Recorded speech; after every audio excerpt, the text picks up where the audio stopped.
name's Chris Anderson. I'm a managing director with Accenture in our comms, media, and tech practice. I live in Chicago, which means I spend very little time in Chicago. I pretty much go everywhere else, but I'm thrilled to be here with you today, and we have a fabulous group of ladies for you to meet.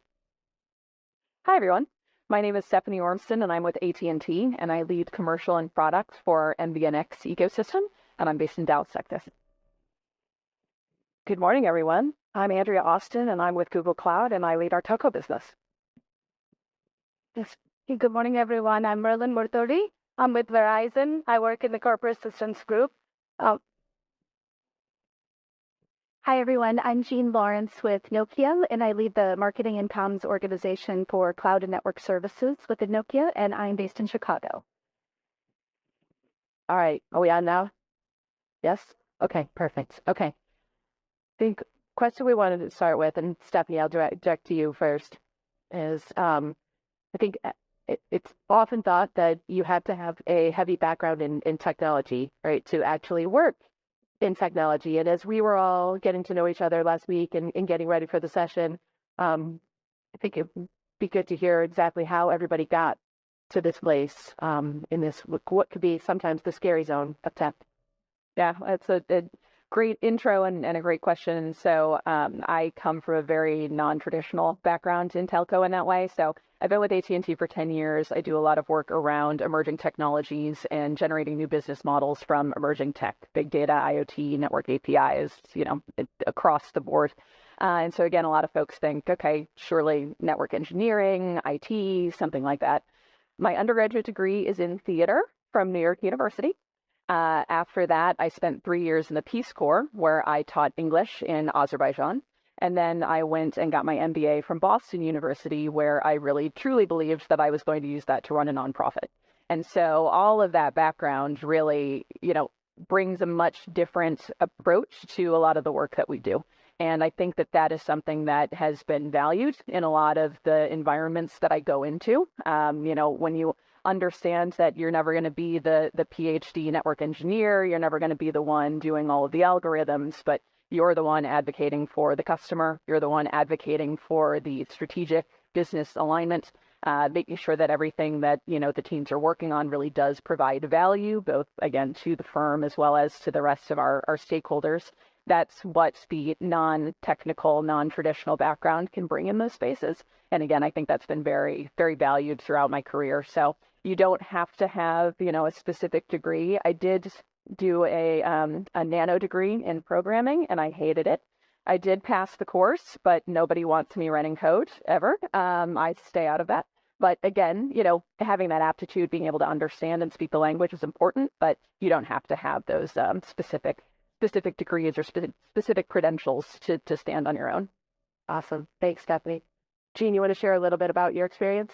Sure. Mine is actually quite similar to Stephanie's and dissimilar also to a lot of the rest of the industry. So I majored in history and French at Notre Dame. And then after I graduated, I spent a year volunteering in a homeless shelter in Portland, Oregon.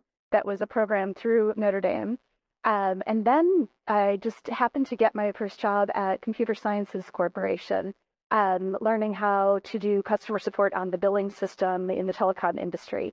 So I got into like an IT kind of role, and then I went back to school. I got an MBA in marketing and strategy from Northwestern in Chicago, and then that put me on the path that I'm on now, which has been marketing, B2B marketing in this industry.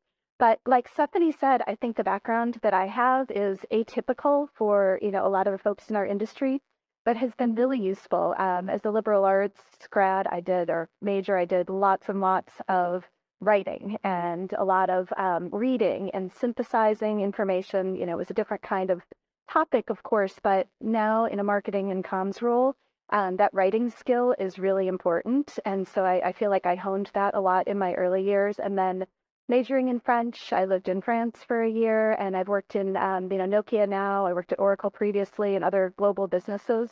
It's been really good to have had that perspective, even when not as many people studied abroad as now. So I think it's an atypical background, but we all bring something. I think this is a big tent in our industry, and you don't have to have been an electrical engineering and computer science major to make a real contribution. Awesome. I remember when I started in tech, well, my education was also, I was a pre-law and business major. And I remember both majors made me take statistics because why would one accept the other, right? So I got to take it twice. And this is how old I am. The programming, like the statistical package was easy. It was actually learning how to do it on the mainframe. That was a little bit harder. And I don't know, maybe this brought out a strangeness in me, but I liked it. And I was actually good at it.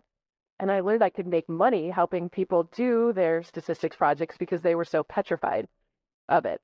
And so that's how I got into technology. And I probably would have switched, but I was like 3 years into college and I was like, no, I can't afford to stay here as much as I would love to. And I remember I got hired on probation at my first job because I didn't have technical experience. And I was like, am I really going to take a job on probation? It worked out fine. But yeah, I went into I went into a technical support role first and then into a design and delivery role. But by education, never would have tried it. And it's funny, like, would anyone do that today? Would anyone take a job on probation? Probably not. I don't know what that says about me, but you can all get into it, I think is the message, right? You're hearing from these ladies, right? And we should encourage our team members to do the same, right? Even if they come in without that experience.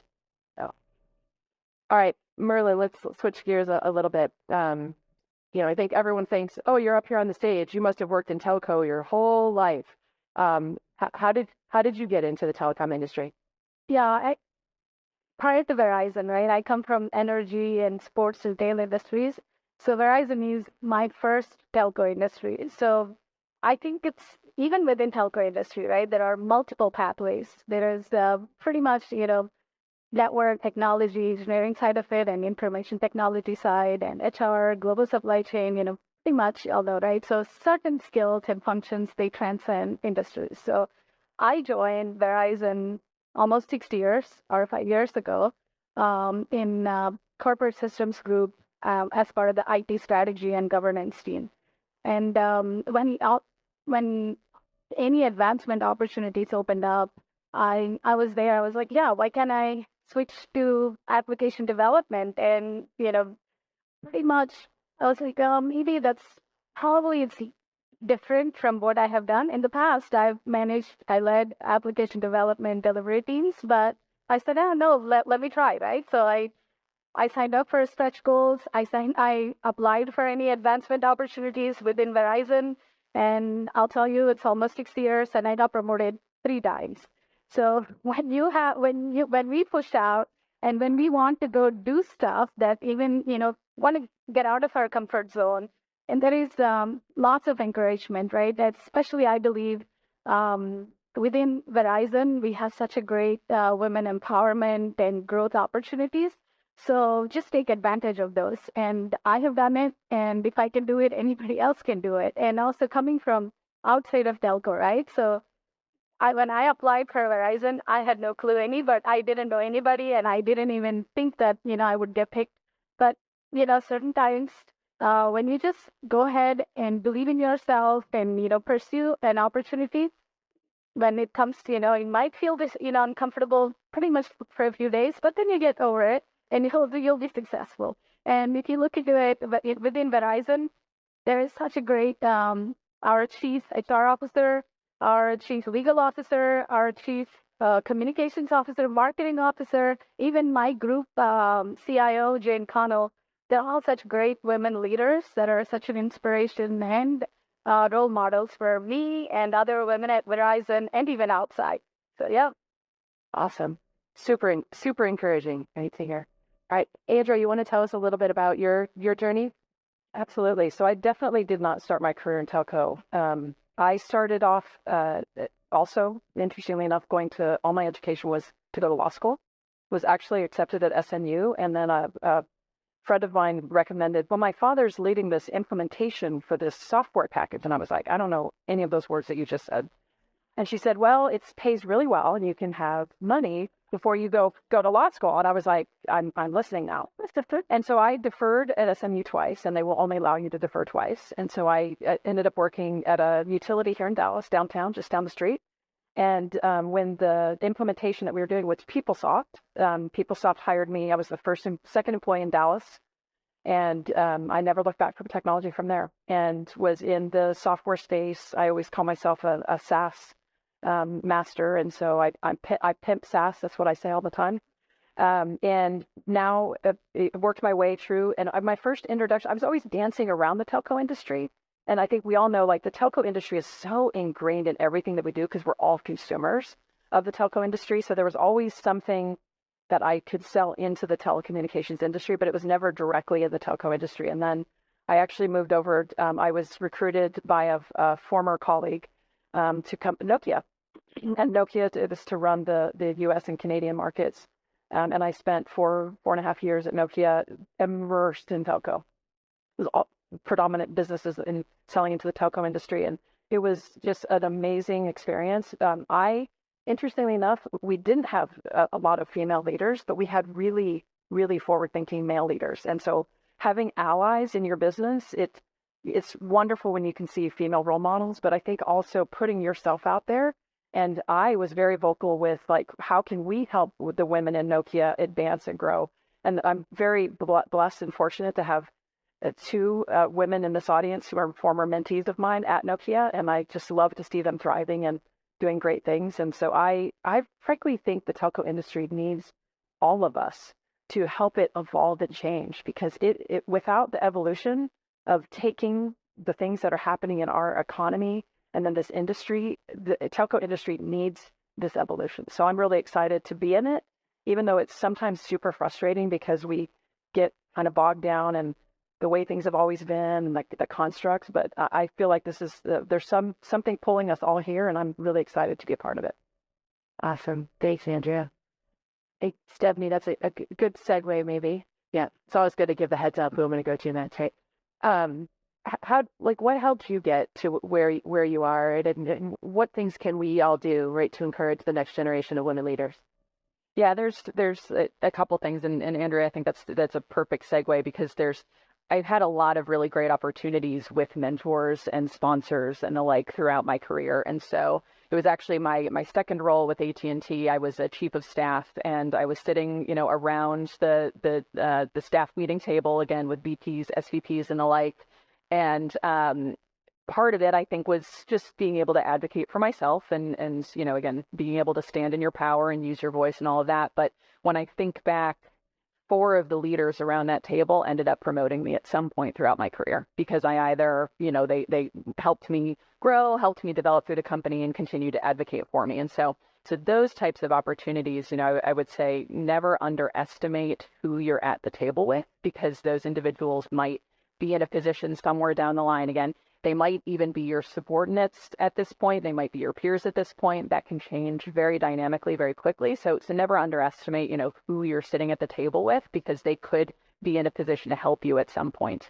And of course, again, through that, a lot of the self-advocacy, I've moved into a new role in the last month or so, and I've been working with my new boss for quite some time now. And he's been a mentor in that way. And one of the things that I did was really several months ago, I said, I'll probably start to be thinking about my next role here, maybe end of the year, give or take. Here are the free things that I want. And he's like, oh, that's great. Like, let me, I'll think about that. He came back 2 months later and said, do you want to do that for me? Like, I would love to pull you over and have you do exactly what you asked for. And so being able to know where you want to be and what you want to get out of a role, and it has to be more specific than, I want to be in strategy. We're all in strategy. Like, let's just get past that. We all have to be strategic thinkers, right? So get really specific about what types of work, what types of functions, what types of opportunities, what that does for you, what your why is in that space, and ask for it. Again, worst thing is they say no or it doesn't materialize, but you might be surprised at the doors that start to open when you get really clear in your intentions. That's great advice. And frankly, I've seen too many women move on, like just take themselves out of the game, right? Not asking for that next. Exactly.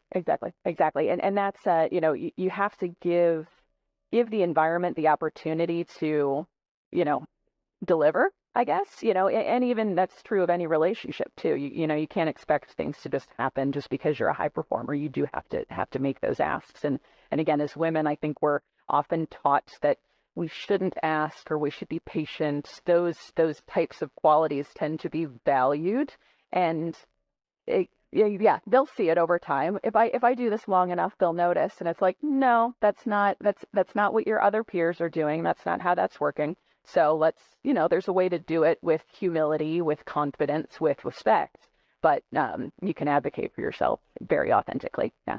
Yeah, thank you, Stephanie. And Andrea, that's a good point, right? I think there's often this, they'll see that I'm doing a great job, right? I'll get recognized, right? And, I always tell my teams, like, there's no point in sitting in the corner waiting to get discovered, right? Like, get out there and do it, right? And like, I have a team member right now, and I think I coached her because she would come into the meeting. She's super smart, high performer, but like if there were these two tables in the meeting room and there was like a chair over there, she would sit in the chair over there, right, all the time, right? And she knows everything, right? She can answer every question. She's paying attention to every detail, but she like takes herself out of the meeting.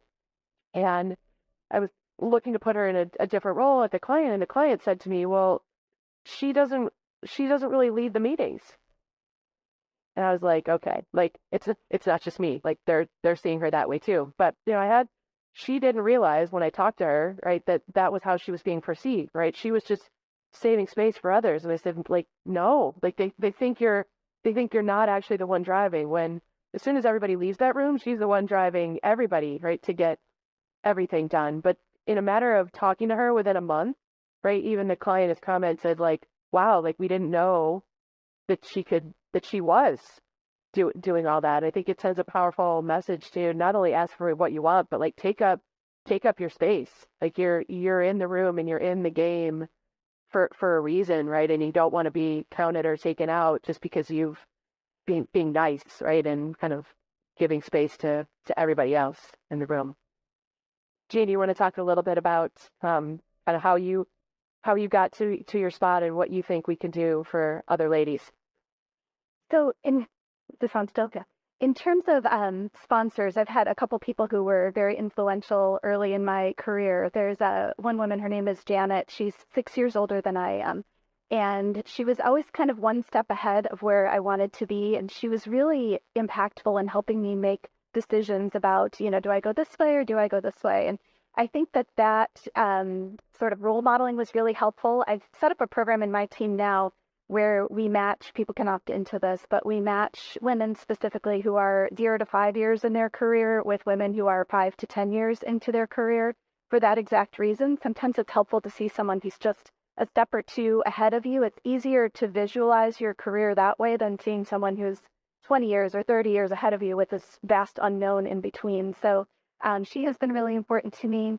When I moved into marketing, my first marketing job, I had a sponsor who was fabulous. She went to the same business school that I went to, and the best advice she ever gave me, she put me in a lot of positions where I was doing presentations to people much more senior than I was, and her best advice was take everything as far as you can. Like, don't go to someone with, here's 5 different ways we can go, pick one, be able to defend it, be open to another path. But that was really impactful, I think, in terms of just moving things forward a lot. And I saw her do that a lot. That helped me.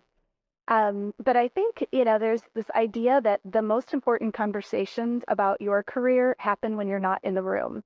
And so to Stephanie's point before, there are people around you all the time who are making decisions about, are we going to give him or her this opportunity? Do we want to promote this person? Do we want to propose that they take this on? I've heard him or her say they want to do that. So I think it's really important to cultivate a lot of strong relationships so that you have those advocates and those sponsors who may be doing things for you that you don't even realize are happening. And then in terms of how we can help foster, the advancement of women, if you have women who report to you, I think it is super important to give really good feedback, whether it's a woman or a man. But there's a lot of research, I'm sure you guys have seen, on unconscious bias. And people tend to pull their punches sometimes with their female direct reports. They're afraid if they give them a hard message, they're going to cry or something like that. But that's really doing a disservice to the women in your team or in your organization, because we can all improve. We're all, we all have blind spots, and Like the example that you said, there was someone on your team who was maybe holding back a little bit. It's really good that you called that out and told her because it will advance her career. So, if you have women in your who report to you or even your peers, I would say in a kind way, be as honest as you can about how they can improve. And men too, of course, but don't pull your punches when it comes to the women in your environment because we can all benefit from that honest feedback, and that's what helps our careers. Awesome. Thank you, Jean.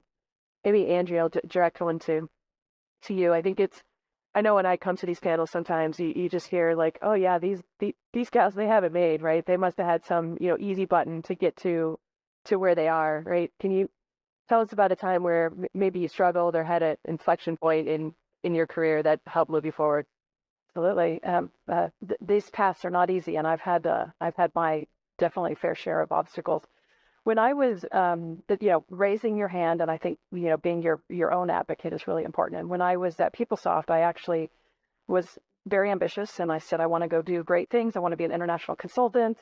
And I was in a meeting, and I was presenting something, and it wasn't being very well received. And so I was like taking stock of the audience. People were looking at their watches, and someone even yawned. And so I was like, okay, that's like that self-check. I need to like check myself right now. And so I redirected the conversation to be more directive, right? Not 6 options, but this is the path we need to go down. And I had researched each of them. And so after that meeting, the executive came up to me and said, wow, like you didn't just present a problem, you presented a solution, but it was like a redirect inside the meeting. So having an opinion and like making that forceful, that actually opened up a door for me to go work internationally. I lived in MVNx, Germany, and ran an implementation, which changed the entire course of my career. That was probably the hardest project I'd ever done. The project was in a failure situation, and I think they were maybe looking for a little bit of a scapegoat. Not because I was a woman. I didn't feel like they put me over there, but I raised my hand and said, I can take on any challenge, like put me in, coach. And I went over and I took that customer live within 10 months. And that just absolutely changed the trajectory of my career. But it was the hardest work I've ever done. And it was one of those where you wake up every day and you're like, I just don't think I can do this. And then you get rid of that self-talk, that imposter syndrome, push it off your shoulder and say, well, if I don't do it, someone else is going to do it. And why can't I do it? And that same energy is the same energy that I now employ with my teams. Someone like I say this all the time. These problems that we have are tough problems. Someone is going to figure it out. Why can't it be us? Right? We all have teams have such collective experience. And those hardships that we've each faced, those barriers, whether it's a personal hardship or a professional hardship, a social hardship, we do overcome those things. And what lesson can we take from that? And how can we apply it? And I think Google Cloud provides an amazing environment. There's a culture inside of you don't have to always get it right, but you need to have put your best effort forward. And I think having a culture inside a company, a team that allows you to fail, but fail forward, so you're not failing backwards, right? If you're going to fail, what's the lesson? What did you take from it? So I think that's the lesson that I took is, in that you can redirect in the moment, but you can also employ that culture of being able to fail forward. I think it's important, Andrea, just to even talk about it. Right? I know I've spent the majority of my career in professional services, and there's that, I'll call it the around 30 point, right? Everyone's getting married, they decide they want to have a family, and I don't know how many women have come to me like, well, I'm not going to be able to do this anymore, right? And you're just like, okay, like, why not, right? And as a mom of two kids, I'm like, hey, I got news for you. Like, you don't become a different person like after you have a baby. Like, you're still the same person. Like, you got things you got to figure out, but you don't lose the will to live, right? Like, that burning fire inside you, like it's still there, right? But it's good that at least they're talking about it, right? Because I can say, hey, like here's how I did it, right? Like you could take a little bit of an off ramp, right? You could relax a little bit. You could still go full bore, right? And get some help, right? You can choose your own adventure, but I think it's really important to encourage those conversations and not let women kind of take themselves off because either they don't see enough examples or they really don't believe that they can do it because all of them, to me, have demonstrated that they can. I actually think when we're successful, we don't always just reflect on why, but when we have a failure, we do reflect on why. So we learn. So why can't we learn from that and apply it and be open about it? Because the path to success is not always paved with like an easy path. It's circuitous, right? You go around these little paths. And so I think like owning it, and frankly, I find failure is a great lesson, right? It's humbling, and that turning that mirror to yourself is like, gee, wow, I need to adjust. So I think it's really important to take that lesson. That's awesome. All right. On that note, Merlin, maybe let's direct to just being a woman and having a fast-paced career, right? How do you make it all work, right? How do you balance the things that are important to you aside from the job? Yep. Balance, basic, pretty big word. I don't ever balance anything. I'm telling you, work, um, work and personal life, professional life, and fun, right? How do I integrate all of them well, right? So, um, sometimes certain days work takes precedence, right? And sometimes certain days, yes, we have personal life also. I have two kids, and even to the most practical, who is dropping them to school or who is taking them to their events, right? And that's especially if you have a spouse that travels, you have to plan, right? So I plan ahead, whatever I can, I plan ahead. Who's dropping them to school or who's taking them to their events, and then when it comes to work, also plan ahead, right? So in my current role, I also lead tech ops, um, and production support. So y'all can probably tell production support whenever there are issues, unplanned events happen, but you can't plan them. But the way that you can address them is like, how can I take proactive and preventive measures, right? So to minimize those unplanned events. So planning is critical. And at the same time, when you go to work every morning, yes, what motivates you, right? Not just always work, or the family, but what gets you going, right? Personally, for me, I wake up, for some, for many of us, right? Probably meditation, prayer, or I also spend quiet time, and also I work out. I enjoy strength training, so that actually okay. And I push myself, even lifting weights. I'm like, okay, I did the deadlift 135 tomorrow. I want to do 165 pounds. So that actually gets me like, oh yeah, I accomplished today one thing. Check early in the morning. I used to do it in the evening, and I was missing multiple times, so I just adjusted that to morning time. So just taking it and how well I can work, live, play, all of those, how well I can integrate. Because as working mothers or working parents, sometimes, fathers as well, right? We have so many balls that we're juggling in the air, right? Multiple, we have to keep them in the air. What I do is like, I just make sure that none of the crystal balls are dropping. That's when I say, okay, I'm successful, right? So, and also vacations, right? So they're important, so that you can get away, reflect, rejuvenate, and come back, fresh, right? So those are the things I do first, and sometimes, I tell my kids, my daughter, she does a lot of, in her high school, she's theater, all kinds of events she has, and she has to study everything, right? And she has to prep for SATs. I tell her too, give yourself grace.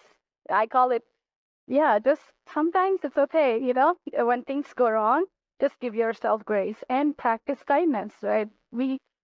Any of you, if you're saying in your roles, hey, I can do it all, I don't rely on others, I don't accept that, right? We always rely on others. So practice kindness. When other people need you, you be there. And when you need others, they will be there. So give and give back and give yourself grace. Yeah. It's awesome. I remember I was in I'll call it a dumpster fire project. Maybe it was, I don't know. We can exchange stories how bad it was, but I was I was lucky enough to be nominated by my employer at the time for a leadership program that I almost didn't go to because I was in the dumpster fire, and I would have had to take 3 days out to go do this. And thankfully, my leader at the time, he was like, "No, you like, you're going. Like, stop. Like, you go." And it was a leadership development course at West Point. And I'm like, okay, they're sending me up to West Point. Like, all right, whatever.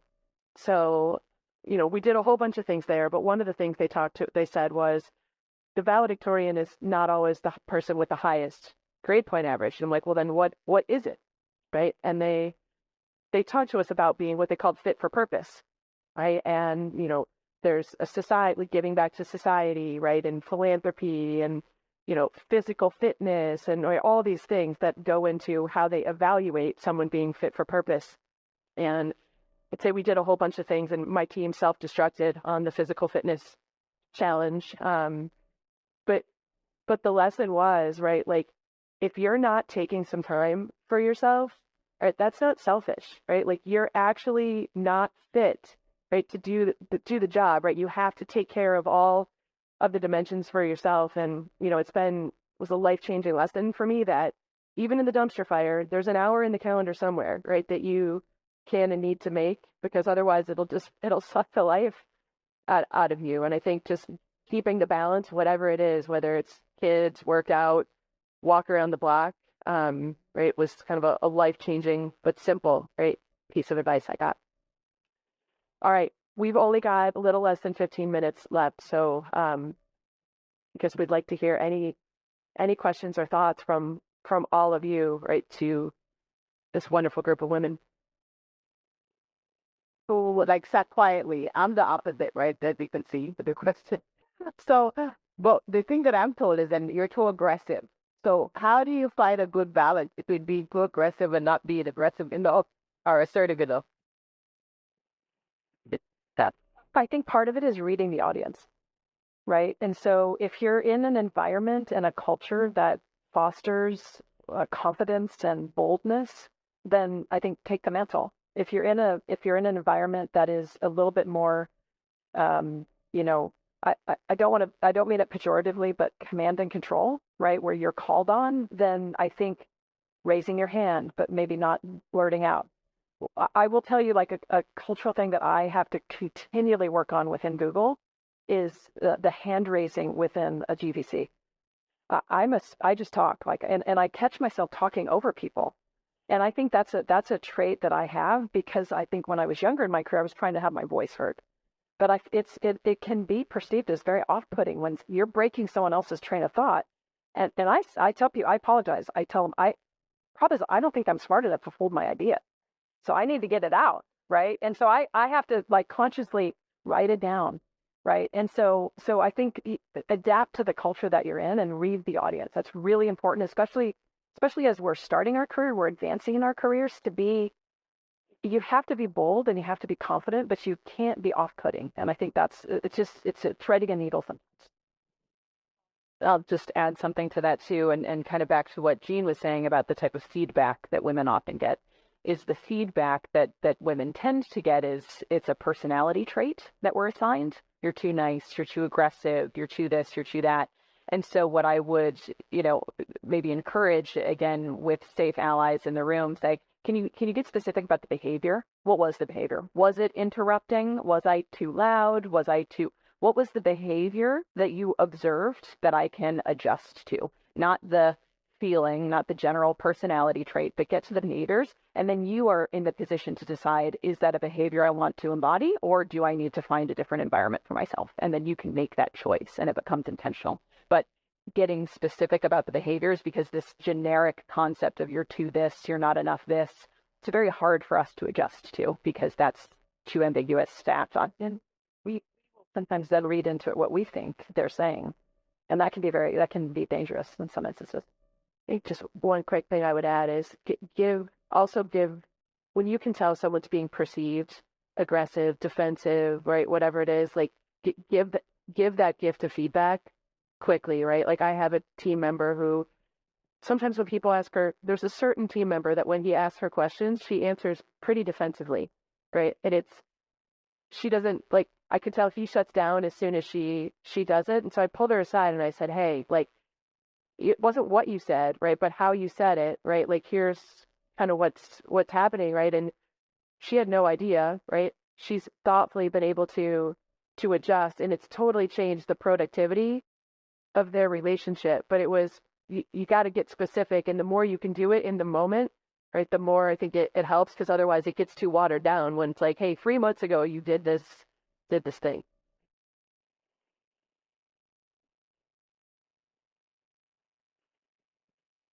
So I have a question on security. Like, everyone has, I mean, we all have our positions in our company. How do you stay yourself secure? Because um, the just the opposite of that, like the insecurity that you have when you get in a meeting and you feel somebody else maybe wanting to take your job or maybe not wanting you to advance, just those type of things that can happen on a daily basis. So how do you work around that? So you're talking about how do you handle when you feel insecure in meetings or that's right.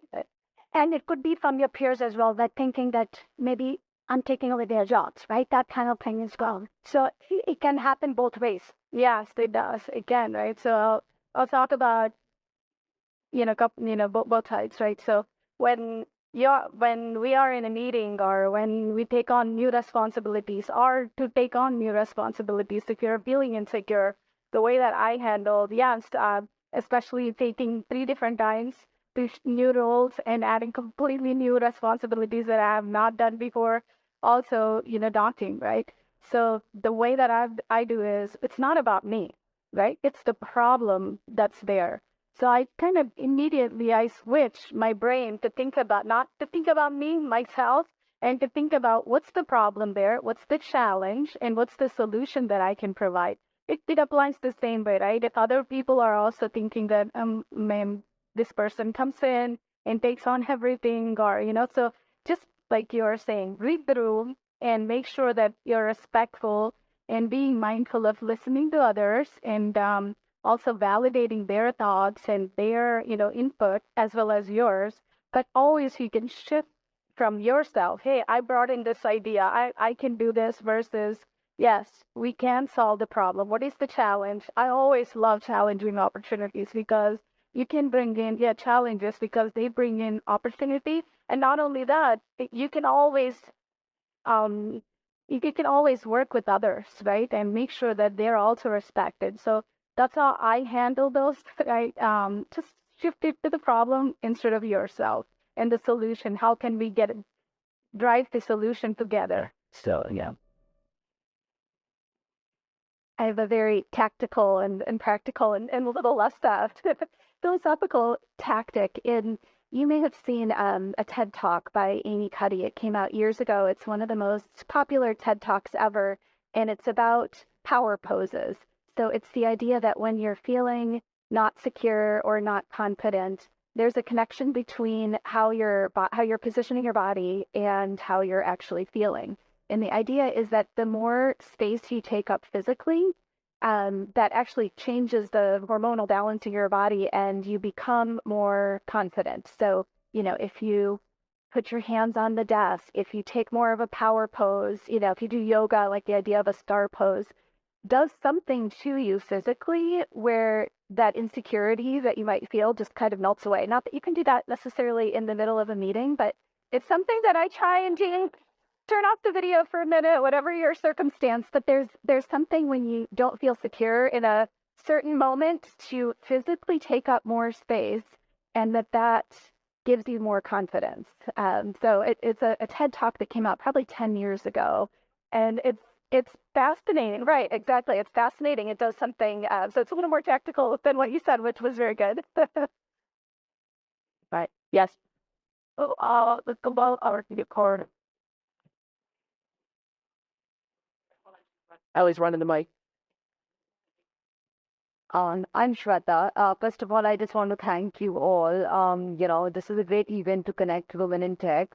There is, on the same thoughts, I do want to add, one personal experience of mine that um, to your comments, like everyone should have a goal, right? Personally or professionally. And sometimes in life, it would happen that you're not able to meet the goal as per the timelines you think.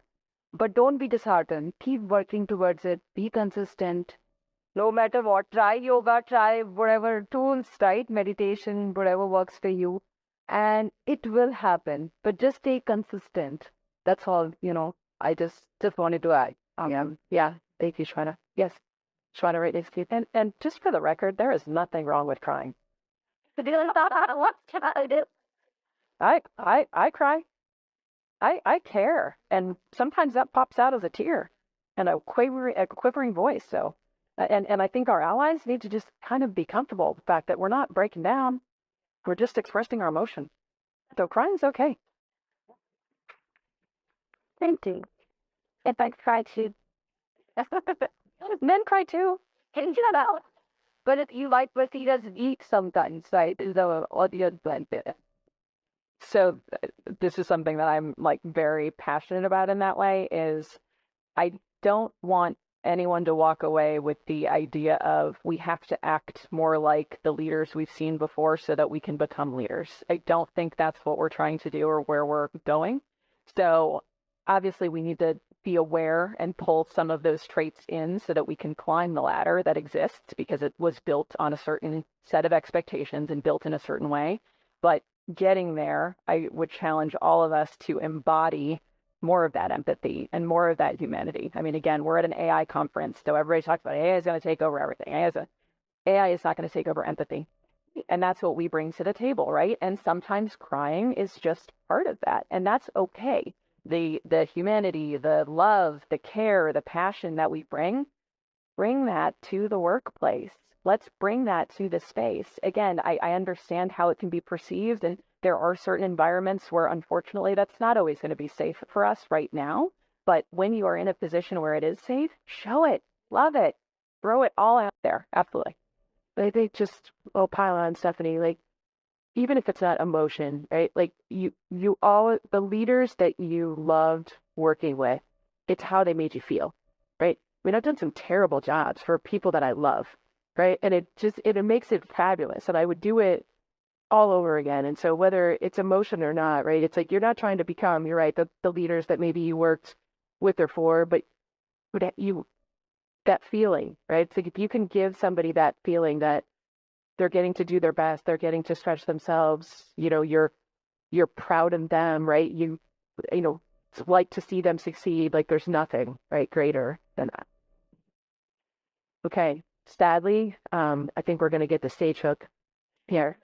Um, I cannot say enough thanks, Stephanie, Andrea, Merlin, Jean, thank you. Thank you for getting up early, coming and doing all this. Thank all of you for coming. This is always the fastest hour, I think, of these. This is hopefully the start, right? Like just because we didn't get to talk to all of you, please don't hesitate to reach out. Like we are all part of one big community, and this is just a starting point for us to connect. So thank you for spending your morning with us. I hope everybody has a wonderful day two at the conference and in Dallas, and thank you all.